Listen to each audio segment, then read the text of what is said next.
The sound of drums echoes across the savannah. It is a rhythm ancient and powerful, a call to arms, a heartbeat of defiance. This is the story of a king, a warrior, a symbol of African resistance against the encroaching tide of European colonialism. This is the story of Samori Touré. In the heart of West Africa, a leader arose to challenge the might of France. His name, Samori Touré. He was a warrior, a strategist, a king who dared to dream of a unified and independent Africa. Samori's story is a testament to the indomitable spirit of a people fighting for their land, their culture, their very existence. Samori Touré, born into a world on the brink of change, would rise to become a legend. His journey, from humble beginnings to the heights of power, is a testament to the potential that lies within us all. This is the story of how one man, armed with courage and conviction, could rally a nation and change the course of history. The year is 1830. The place, the village of Minyambaladugu, nestled in the heart of what is now Guinea. Here, in this humble village, Samori Touré was born. Samori's childhood was one of tradition and community. He learned the ways of his people, the Mandinka, a proud and ancient tribe. Life was simple, but it was a life rich in culture and heritage. He learned the skills of a warrior, mastering the sword and the art of horsemanship. Fate, however, had other plans for Samori. His path took a sharp turn when his mother was captured in a slave raid. This traumatic event ignited a fire in his soul, a burning desire to protect his people and fight for justice. This experience would shape him, harden his resolve, and set him on a course to becoming the leader he was destined to be. To free his mother, Samori joined the army of the Sais clan.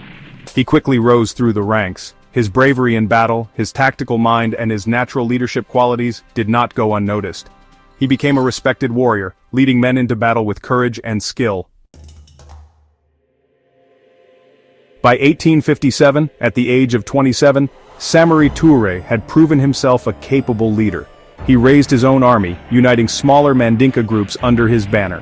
His charisma, coupled with his military prowess, drew people to his cause. He vowed to protect his people from both internal conflicts and the growing threat from the south, French colonialism. Samori understood the danger posed by the French. He saw their insatiable appetite for land and resources. He witnessed their brutal methods of subjugation and exploitation. He knew that to protect his people, his culture, his very way of life, he had to fight. Samori Touré was not just a warrior king, he was a visionary leader. He understood the importance of unity in the face of a common enemy. He forged alliances with neighboring tribes, creating a powerful coalition that stretched across much of West Africa.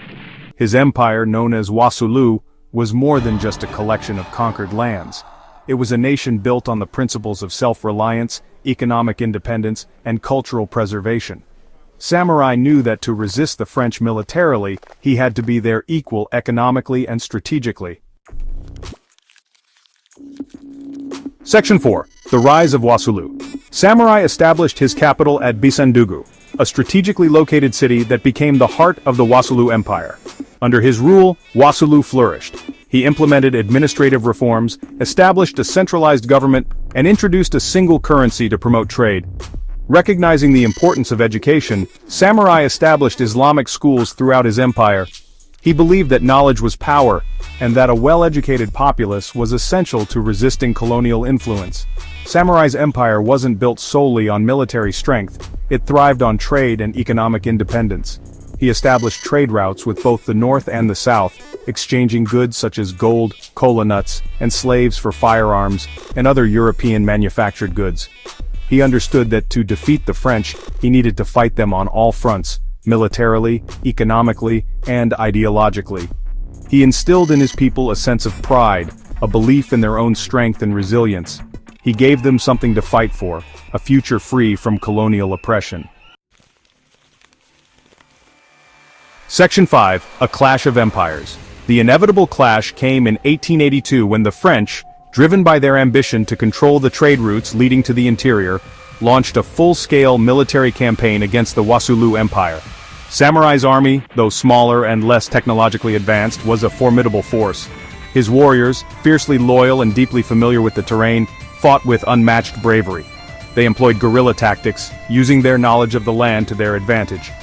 Samori, a master tactician, knew he couldn't defeat the French in open battle. He adopted a scorched earth policy, destroying anything that could be of value to the enemy, denying them supplies and forcing them to fight on his terms.